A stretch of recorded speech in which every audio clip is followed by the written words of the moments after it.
The minister said in his budget address that buyers have come and they have found buyers for the bankrupt project. But the stark reality is it still ain't open. In this honorable house, when I asked the question, the Prime Minister said he would be disappointed if last December the hotel wasn't open. Well, it's not open. And his disappointment will not pay the former workers. It will not pay the service providers. Government gave all kinds of concessions there. So government had a part in it as well. And they allowed it to happen. The suppliers have not been paid still. I hope some accommodation is being made for those people in the project going forward. Because that is value they added to the project. And they should benefit from it. So, Mr. Speaker, the Prime Minister's disappointment can't fill those people's belly. Well, not again. We are going to hold the government accountable, and we want to know who the partner, the silent partner investor is. Mr. Speaker, you want also to know whether an economic feasibility study has been done for this project, because it's $130 million of public funds that will be committed there. We have a public debt of $1.6 billion. When this government came into office, the public debt was $656 million, or 500 and something. 6. Well, you would say 6. If it's a 7, you would say 7 too. Anyway, it was less, it was a third of what it is now.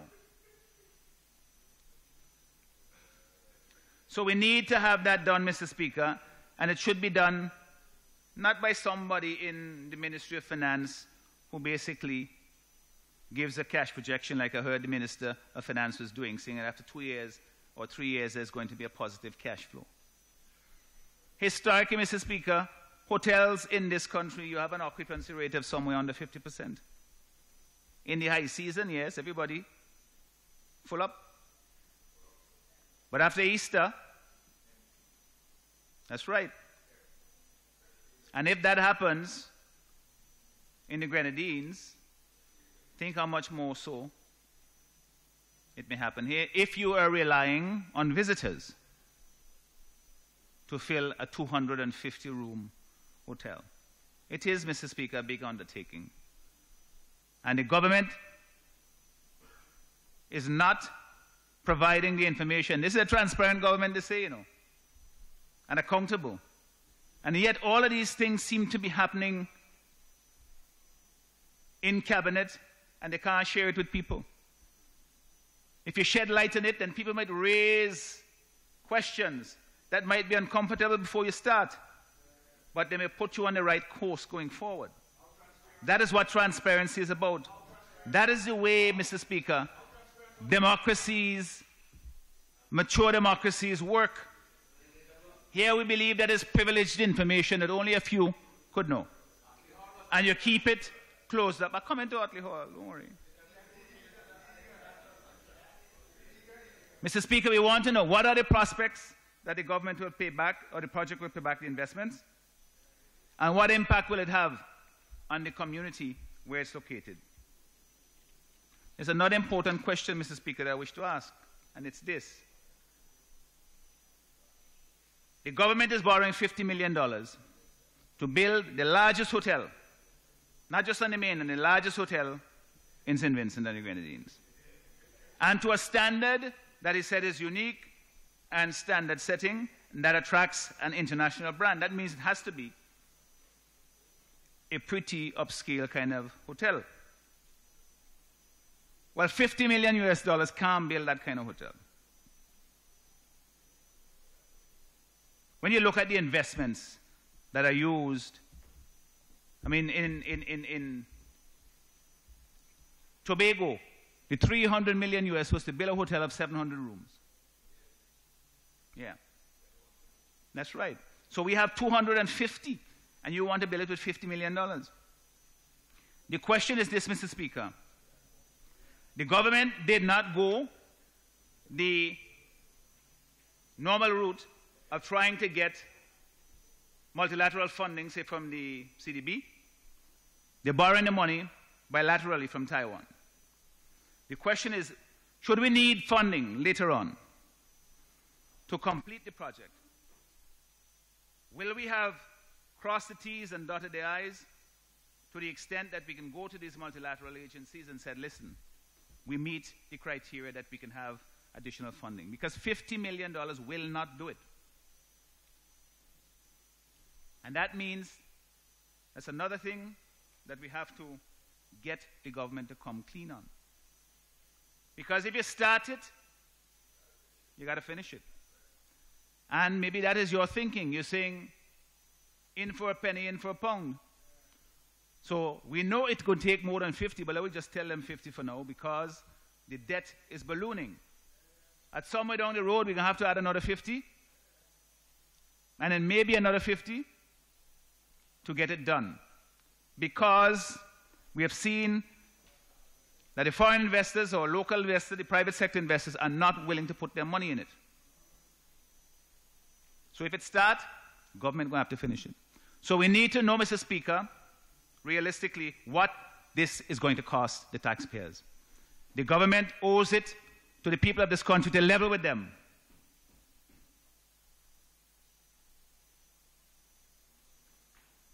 And this project is not doing it. And don't take us for a fool, because those of us in this side of the House supported the project in the debate. Mr. Speaker, I wrestled with it. We did on this side, because we had those concerns. But I hope that the government will repay that support by leveling with the people. Even if you don't want to tell us, tell the people of this country what the overall project will cost.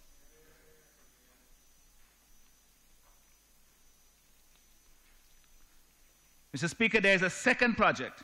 I mentioned this in my debate on the estimates. At page 15 of the budget and page 685 of the estimates, the minister said that the government, 685 of the estimates, and on page 15 of the finance minister's budget presentation. He says here, at Diamond, I'm reading from the budget, the second paragraph. In the middle of that second paragraph, it says, at Diamond, the government will construct a 93-room facility that will take advantage of its status as the closest hotel to the Argyle International Airport. 93 rooms. Not exactly small. It's bigger than the largest hotel in Beckwith.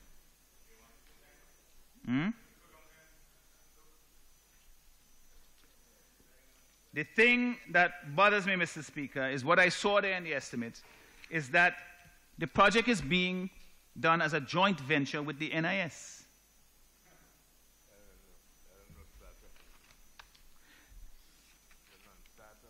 This worries me for two main reasons. One, the government is again the owner of a hotel. I don't want to call anybody a fool, but fools rush in where angels fear to tread. There's a reason why private sector people are not putting the money out there, Mr. Speaker. It means that it's a risky investment. I'm not saying that it can't work, but it's a risky investment. Hotels here, yes. Yes.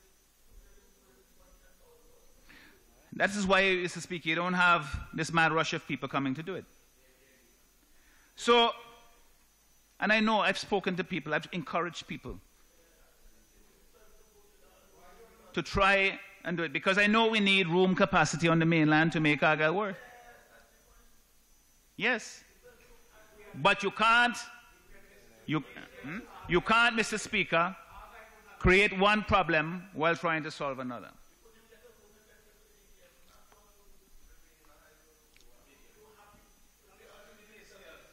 I don't see why that is relevant to what I'm saying at all. So, Mr. Speaker, the two reasons why I'm concerned about this project. One is that the minister, he didn't say that somebody is going to be running this project. So it sounds like the government going to build it and the government and NIS going to run it. The second reason why I'm very concerned is that the NIS is involved in a highly risky venture as an equity investor. When you put your money there and you own it, you lose it, you take the loss. When you borrow, they got to pay you back. So they sell assets to pay you back, they have to pay you back. Just like the government did when they had to pay back the NIS by letting them have the juicy building for more than the government paid for it. So, Mr. Speaker, how much is the NIS investing and why? Is this the best return they can get for their money? In his comments, on the performance of the National Insurance Services, in his budget address, the minister pointed out that the NIS is having to rely more on its investment income to cover administrative costs. If you look at page 48 of the budget address.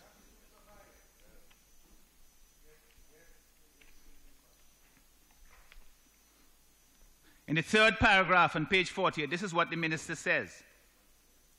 The narrowing of the gap between contribution income and benefit expenses caused greater reliance on investment income to finance administrative expenses.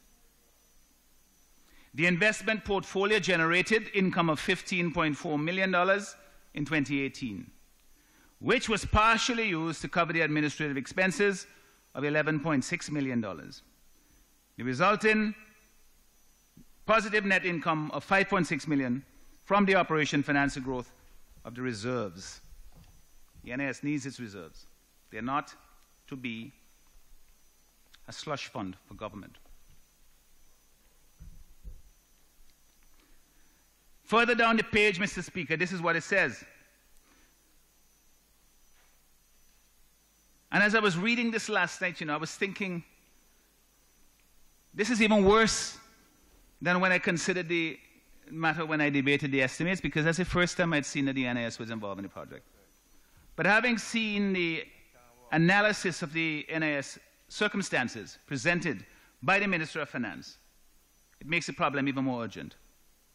He says here in the penultimate paragraph, notwithstanding the consistent, credible financial performance of the National Insurance Fund, the fund faces financial challenges as it matures. So he's acknowledging that it faces financial challenges.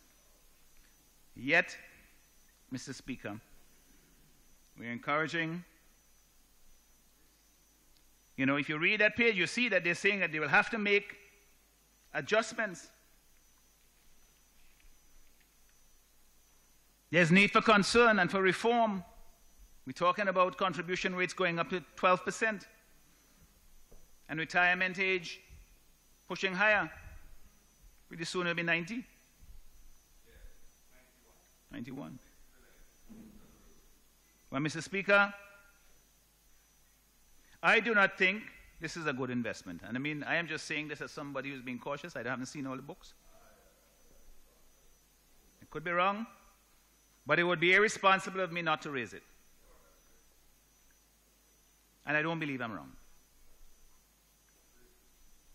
The hotel project needs to be analyzed very closely to see if it is economically sound as an investment and whether the NIS will get a satisfactory return for its money.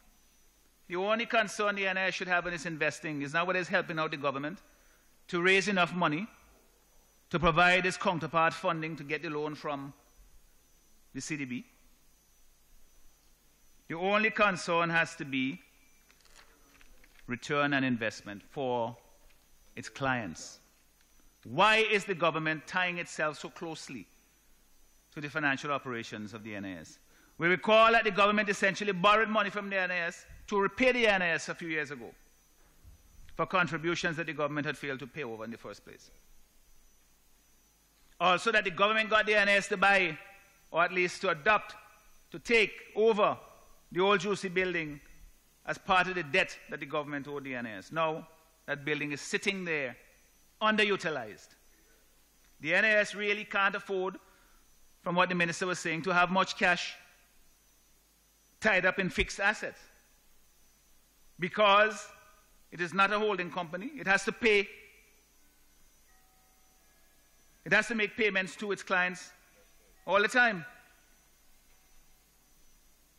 And we have heard from the minister that the contributions can't cover the NIS operations costs. My fear is that this investment will exacerbate the problem. But worse, it has a real chance of being a bad investment. Now, they've said that it's going to be $10 million US. $10 million US is still a lot of money. And whether $10 million US could build a 93-room hotel is another question again, Mr. Speaker. They're doing these things on the cheap, and here you're going to have a big swimming pool that everybody could use. The NIS is not a development bank to help the government to finance its project. No matter how strongly the Minister of Finance may feel about it, no matter how strongly the Prime Minister may feel about it.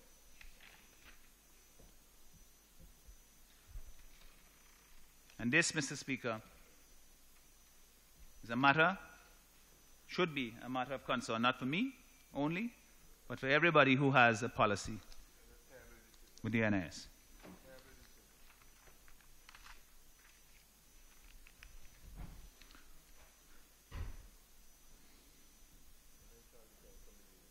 Mr. Speaker, I wish to look at agriculture, a particular aspect of agriculture. At page 9 of the budget,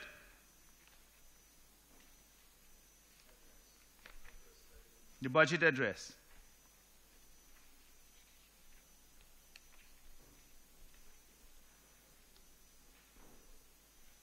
the minister spoke glowingly about agriculture in his address. He said, I mean, when I read it, I really could not believe what I was seeing. He said that other countries in the region have drifted away from agriculture. Isn't that you write this, he's the Minister of Finance. And that this government has chosen, and to use his phrase, his word, to deepen our emphasis in agriculture, invention, life, and economy. This is at page 9. I mean, is he serious? You didn't spray for black Sikatoka? You didn't give assistance for bananas after Thomas? We don't export a single pound or hand of banana to the UK? Whereas St. Lucia, they're still exporting 60, 50, 30, 40,000 tons? 40 tons. Not so long ago, there was a member in this honorable house, I think you might know who it is, that gave the impression that agriculture was a thing of the past. You know? Can't build an economy on agriculture. You have to move to the future. Go with Buckerman Bay Resort. Farmers, what farmers know about growing economy in this modern time. That was the approach of the government. Now they're telling me that they are deepening their emphasis in agriculture.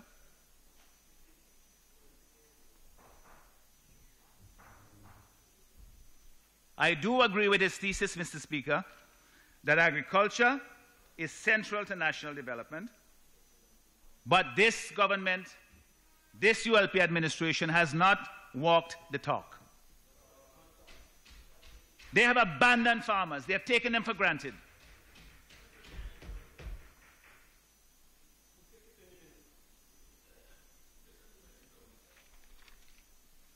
No country can feel itself secure and say it is developed or developing if its agriculture is dead.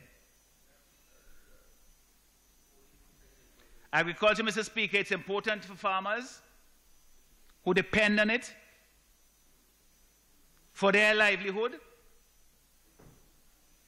but it is also essential, it's important to the economy overall to promote food security, first of all, and also for national development. So anybody who thinks that agriculture is a thing of the past, then those people don't know what they're talking about. Farmers are essential to the economy of St. Vincent and the Grenadines. We must treat them with the respect that they deserve.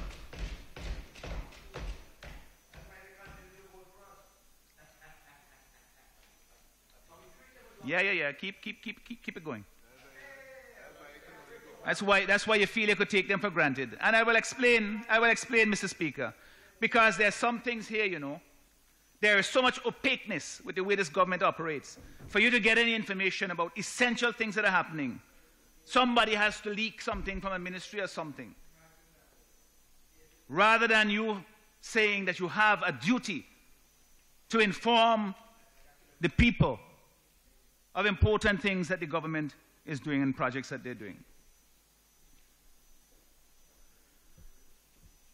This ULP government has managed, or maybe better to use the word mismanaged, to kill banana, and they finished it off. No export to the UK. Yes. Our neighbors in St. Lucia continue to export, as I said. So it can't be that the world market conditions are the only reasons why we're not producing bananas. There have to be other reasons. And those reasons are, Mr. Speaker, neglect and incompetence on the part of successive ministers of agriculture and the government in general. Neglect and incompetence.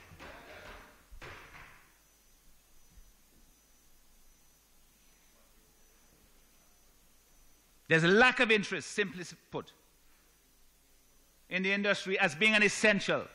You get the sense that you give a little handout to farmers here and there, and they're handpicked, not necessarily based on the economic significance of the farm or the activity, but they're handpicked for other reasons. And you have a handout, and this all becomes charity. So the ULP government, Mr. Speaker, prefers to put selected farmers on an NAS, non-contributory pension, rather than help them to be productive. You know why, Mr. Speaker? Because this keeps them dependent for handouts, rather than being independent citizens, as in the heyday of green gold that has transformed the countryside here in this country. Keep them poor and dependent, and you control their vote. That seems to be the ULP motto.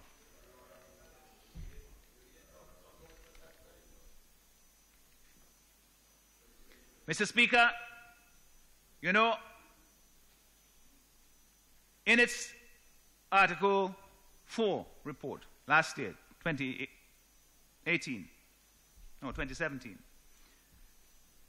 the IMF said that it is necessary for us to move agriculture from subsistence farming to an agribusiness model. It didn't say desirable. It said necessary, which means that we have to do it.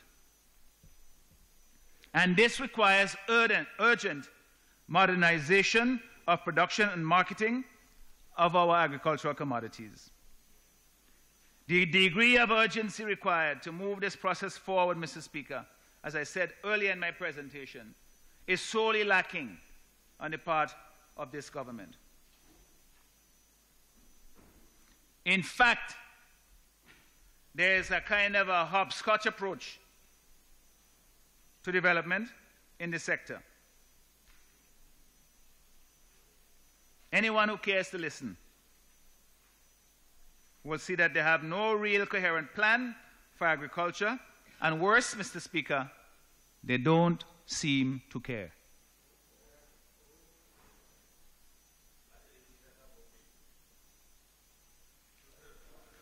Mr. Speaker, you know of a program called the Banana Accompanying Measures.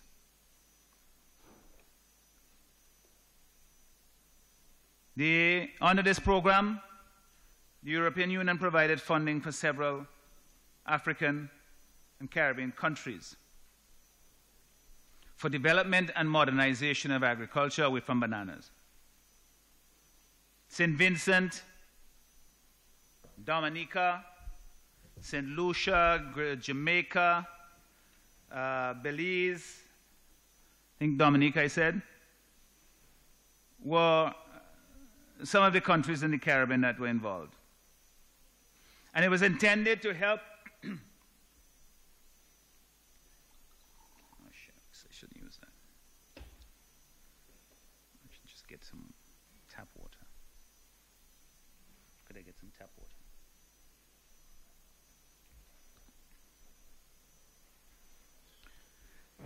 Yeah, Mr. Speaker,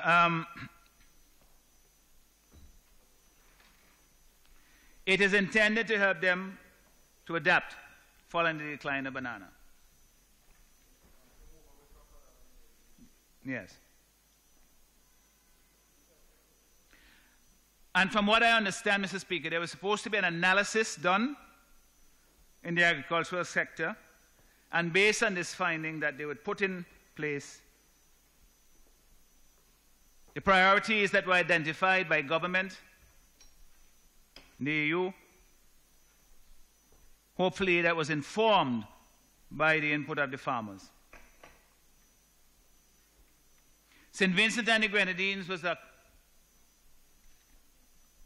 allocated 34.7 rounding million EC dollars under the program. And the government had to add $7.5 million as counterpart funding. This program first appeared in the estimates in 2013, when $1.5 million was allocated to the program.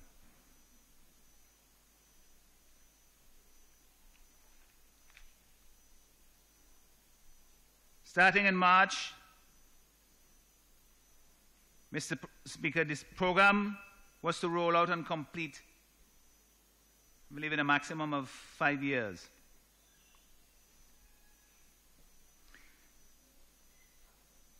In the estimates for 2013, 2014, and 2015, the completion date that the government had put in there was 2017. That's when they said that the BAM measures would be implemented or completed.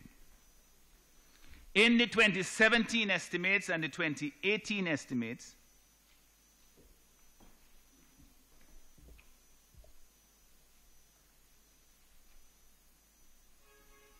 this was adjusted to have a completion date of 2018. It wasn't completed in 2018, so now in the 2019 estimates, we have a new completion date of 2019. So what did the project involve?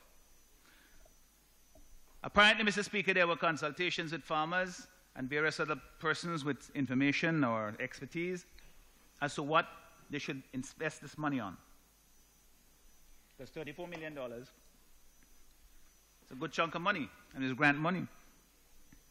So what they eventually decided was to build greenhouse parks, livestock pens for pigs and poultry on selected farms, a food science laboratory at Annersvale, and a packing facility at Langley Park. Now, different countries, St. Lucia had different priorities, Mr. Speaker. I did some reading on what they did with their money, and they had different programs that they thought were more important for them. So that's fine.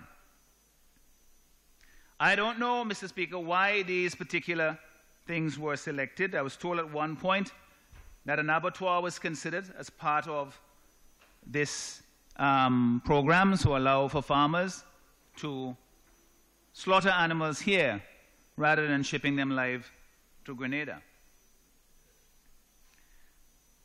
But that wasn't included in it. So we have the greenhouse parks at Montreal, food science lab, Langley Park packing facility, and livestock pens on individual farms on the windward side, from Diamond up to Fancy, and on the leeward side.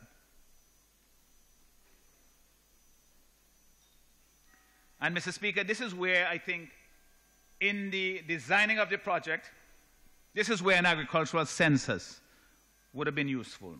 I think one of the countries involved in the project, it might have been Dominica or Belize, actually included that as part of their process to get a census done. Because the last time we had a census, I don't know when it was, but it was a long time ago, for people who know these things. And it's needed to have that done so we could know exactly where we are going in the agricultural sector. What we have, what we can keep, and what we should build.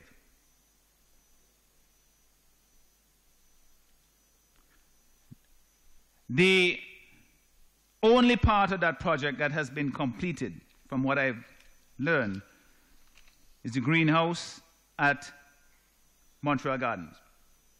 Well, Montreal. Yeah. You'll recall, Mr. Speaker, that sometime last year, when the EU inspectors came down here, there was a mad rush to go and put plants in the greenhouse in Montreal. You had an instant garden. We knew what was going on, but I didn't say anything. I heard them saying that they're going to have a soft opening and so on. Yeah, that wasn't what it's about. The project was supposed to finish in March of 2018. And the people were coming to see because there had been complaint about how it had been rolling out. So the government converted it into a soft opening, when in fact it was the Europeans who came to look to see what was happening. So they scrambled to put plants there. The real danger, Mr. Speaker, of having these programs that are not utilizing the funds is that you could lose the money, or you have to get extensions. And while you're using this money and you can't apply for others because you're taking too long to get it done, and we suffer. The farmers suffer.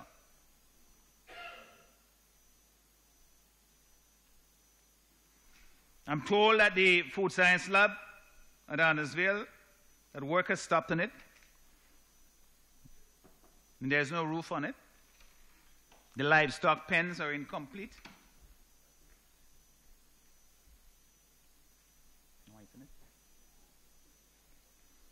On the windward side, there was supposed to be 26. I think probably less than half of those are finished. The packaging facility at Langley Park, work had stopped. I don't know if it started back. At some point, work stopped on all of these projects. And it wasn't because they didn't have the money, because you have $34 million the EU is giving you to do this. Huh? And since 2013. And the farmers need this kind of investment to transform their agricultural practices. What I heard, Mr. Speaker, is that, and this may be what the minister was talking about yesterday when he said that there are bottlenecks, and some of that is in his own ministry. With the processing, at page 49, he referred to this in his budget address. With the processing of invoices and paying contractors on time, and contractors putting down their tools, and then things get delayed, and then you have to ask for extension, and looking like you basically can't run a Marby shop. We can't do this to farmers, Mr. Speaker. This is too important. Every time there's a stop in the work and the contractors refuse to work, it slows down the implementation of the project and the farmers suffer.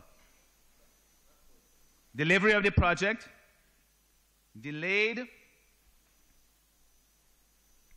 benefit denied.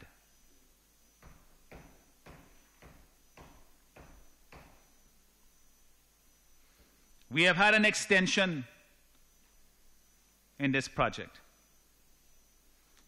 Last year. It would have been, and Mr. Speaker, quite frankly, I was happy for that.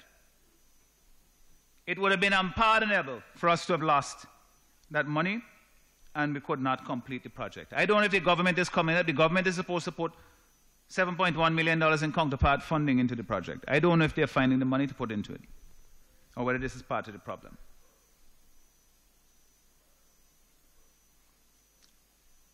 But since the work has not been done, we've gotten an extension. Now, the completion date, if you look in the estimates for this year, is 2019. Obviously, there's going to have to be another extension. You have to go to the EU again to ask them to extend.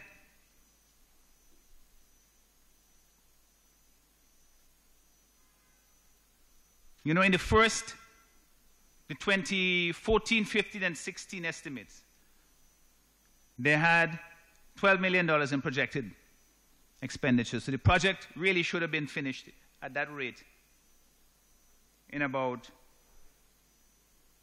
just over 3 years. But here we are. In 2013, $1.5 million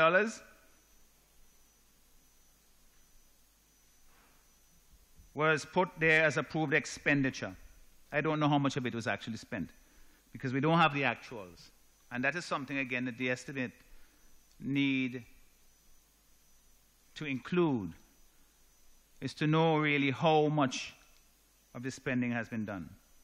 In 2014, $4 million of approved expenditure. In 2015, 4 again, all rounded figures, 4 and 4 and 4. You get the sense that it's just a number. In 2017, $7.5 million. Rushing to the finish in 2018, $10.97 million as approved estimates. The question is how much of that was actually spent. It couldn't be spent because the project, some aspects of it are still half completed. And the amount that is there exceeds the, well,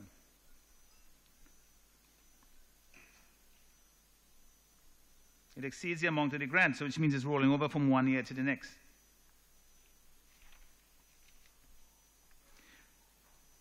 Mr. Speaker, this project is too important to the farmers of this country to be shrouded in mystery.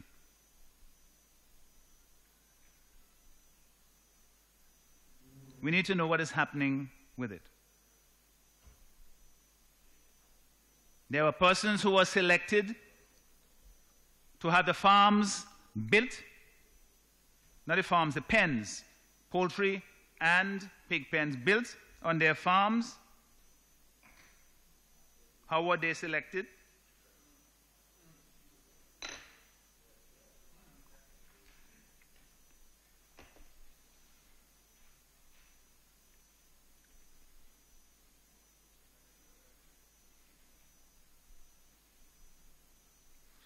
Second, Mr. Speaker, I heard in his budget address, the minister said that the farmers will soon benefit. Let me see what he exactly put it here. He said at page 10 of his budget address that the modern Montreal Greenhouse Park, a $6 million, 16 greenhouse facility built with EU assistance, will be made available to farmers this year, and it promises to increase their yields dramatically. Well, maybe the Minister of Agriculture will shed a little bit more light on this to know as to what exactly is going to be done there. I visited that facility last year, and that was just before the EU people came, and nobody seemed to know what was actually going to be done. You know, the project was 90% completed. What was actually going to be done there? Who was going to be using it?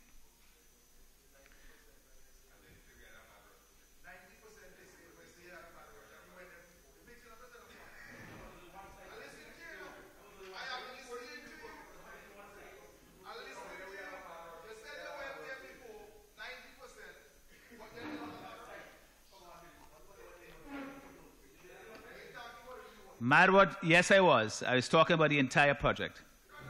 I talk about...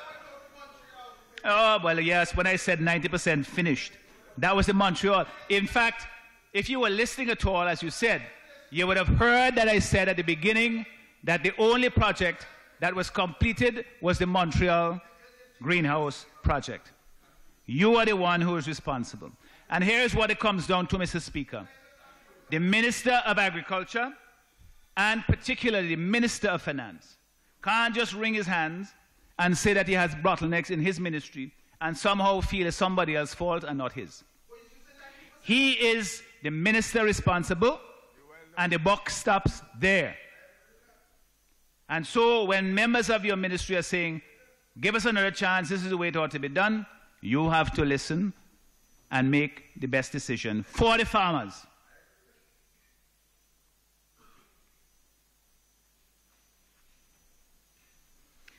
(2019) is listed as a completion date for the project, and I hope that it gets done.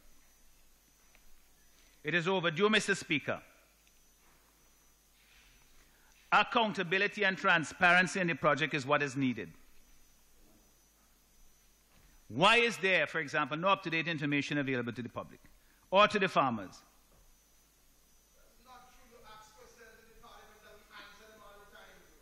How is it to be used? Who will benefit? Is the Minister of Agriculture going to be open and transparent? Mr. Speaker, this is a document here that is published by, it's called Transforming Agriculture, Restoring Livelihoods. I don't know if the Minister has a similar document here. It is a magazine that is dedicated only to the BAM project, and this is put out by the Ministry of Agriculture in St. Lucia. And what they have done is they have described the projects that they have identified, where they are with it, how they're going to go forward, and the key personnel who are involved in it. I don't know if the Minister has a similar document, but I think that this is useful because it shows what is happening, and it shows that the ministry there is being transparent with the people of the country. So it's a practice that I would recommend.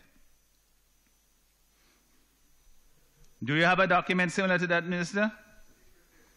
Or do we have to come to Parliament and... Okay. Not questions, I'm asking you.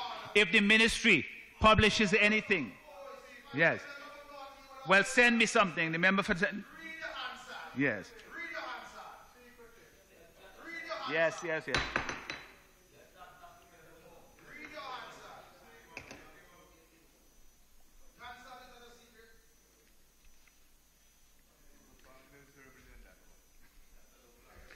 So, Mr. Speaker, we have this project, and I single this out because it is the major capital project in agriculture that has a potentially transformative impact. And the government has been lax, to say the most mild term I can use, in its implementation, so that even now in 2019, we cannot say that the project has been implemented. And the reasons are really not reasons that we should give any credence to, because they have to do just simply with lack of interest in making sure that the thing moves forward on time. And the Minister of Agriculture should be much, much more on the ball with this and get the Minister of Finance to do his part of it so that this thing could be completed and the farmers can derive the benefit that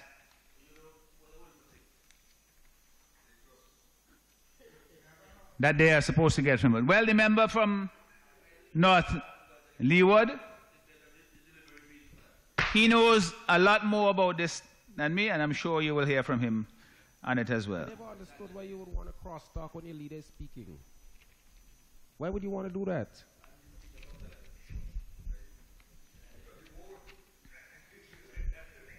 Mr. Speaker,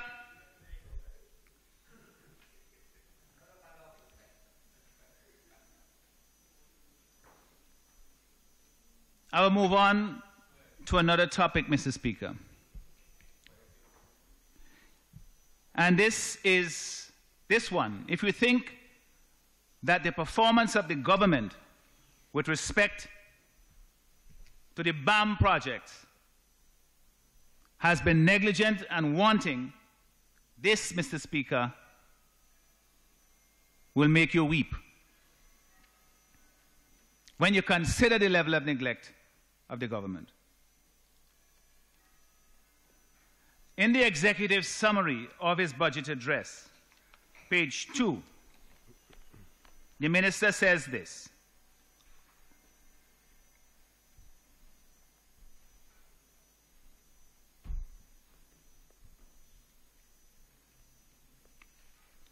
in the last full paragraph, he said, this year, Budget 2019 rests on 10 principles for jobs, growth, and transformative sustainable development. Mainstreaming the sustainable development goals, diversifying the basis of economic growth. These are the 10 principles. Roman numerals 2, the executive summary. You should know this better than me.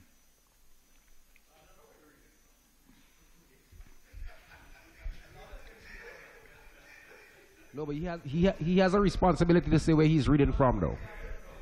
I did, Mr. Speaker. I said the executive summary, page 2. And then there was an inquiry. Yes, and I did. So, Mr. Speaker, these are the 10 principles. Mainstreaming the sustainable development goals, diversifying the basis of economic growth, and several others. And another at the bottom says supporting job creation. So there are those 10 principles, of which diversifying the basis of economic growth and supporting job creation are 2.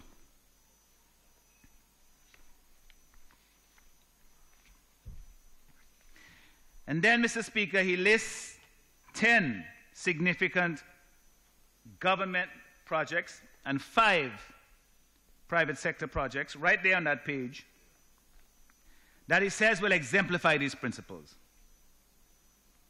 You can have a look at them, Mr. Speaker. But the point that I wish to make is that once again, this government has no place in its budget or in its contemplation for the Otley Hall shipyard, in its plans for the economy.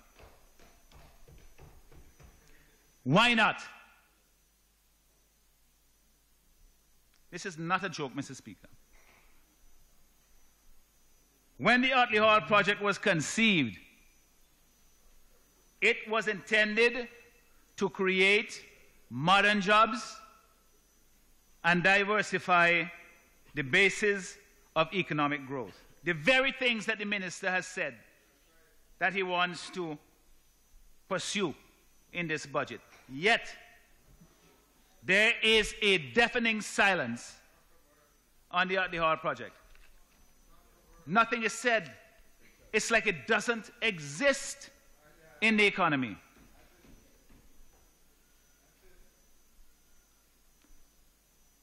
When I think about it, Mr. Speaker, I can only conclude that the government is failing this country. For years now, under this government, the shipyard, it has been left to rust and to rot. Nobody give a damn. Why has nothing been done? Why has the government not tried to make this project work?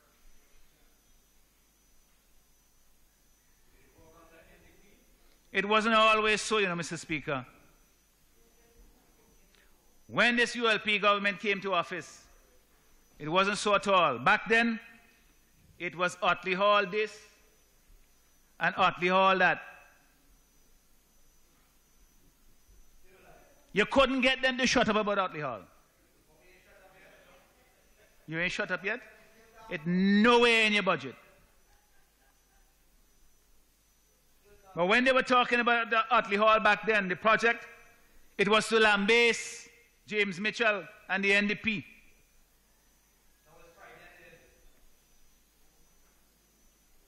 And you couldn't get a break from them. They wanted to prove that Mitchell and the NDP were corrupt.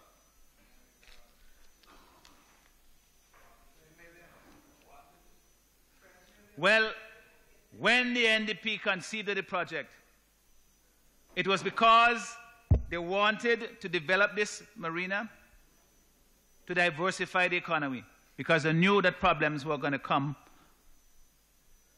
as the protections for bananas were reduced.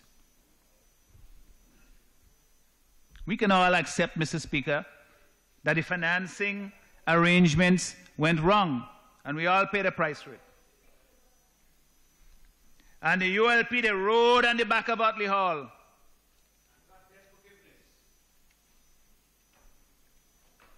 They rode it into power. And one of the first things they did was they set up the infamous Otley Hall inquiry. Not to find out what went wrong, with the project, but to investigate what they said in the terms of reference, the failed Otley Hall project. So they don't made up their mind about it. They had already concluded that the project had failed, even before it was completed or before the inquiry had started its deliberations. No wonder the Privy Council said it was biased and brought it to a screeching halt. And there are so many examples today, Mr. Speaker, of the same kind of wickedness, spite on the part of this government in the way in which it treats people in this country who don't agree with them. Well, we'll get to that.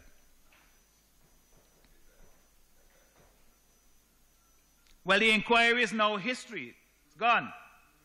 The government spent millions of dollars on it. In fact, years after they wasn't doing anything, it still had an office and somebody was being paid. And it found nothing. But the ULP, they got what they were after. You got political power. Yes, you got debt forgiveness.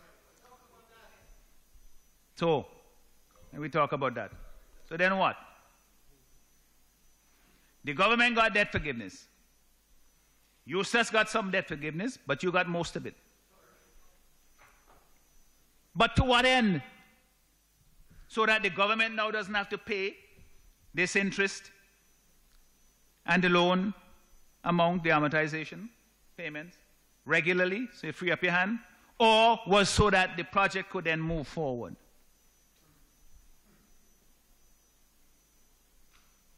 There has been no serious effort or interest on the part of this government to make the Otley Hall shipyard work. None. And they laugh about it. We all have jobs in this house. The young people coming out of college who could be down there doing something. Skilled, high-paying jobs.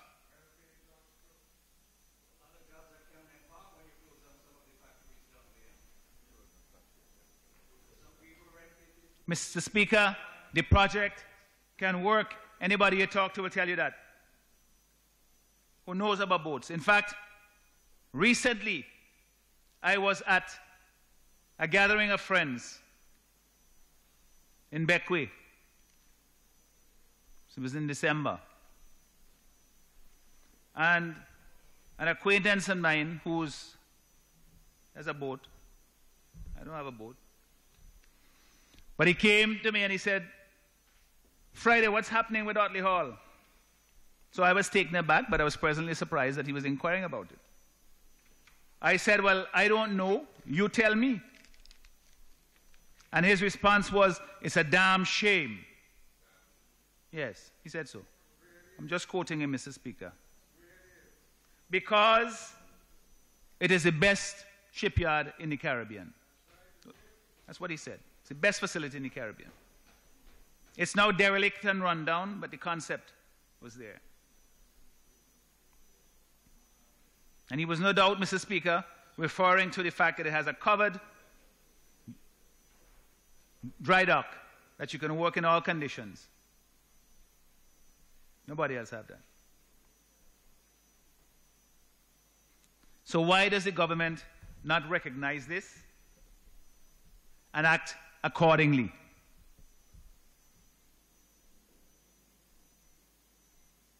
Right now, the dry dock at Otley Hall isn't functioning. Why is that so? I asked a question in the Parliament last week to ask for an answer to that question, because there were 30-something people employed there.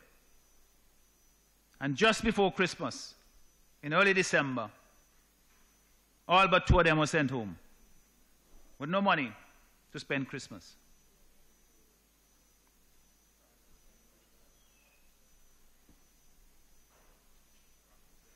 Right now, Mr. Speaker, there is no work going on. So the Prime Minister, in answer to my question, he said that they had removed the dock gate for repairs, and as a consequence, the workers were made redundant. But that the gate will be ready and fixed by the 15th of February, and work will resume. Mr. Speaker, I went down to Otley Hall last Thursday, myself and a number of my colleagues. The gate is massive. It is what goes at the front of the dock. It closes, the dock fills up with water, or at least you pump the water out and you can work on the boat after the water is out. It blocks the water from coming in.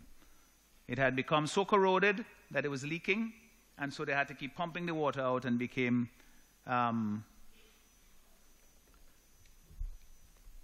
didn't make sense to do that anymore. They had to repair it.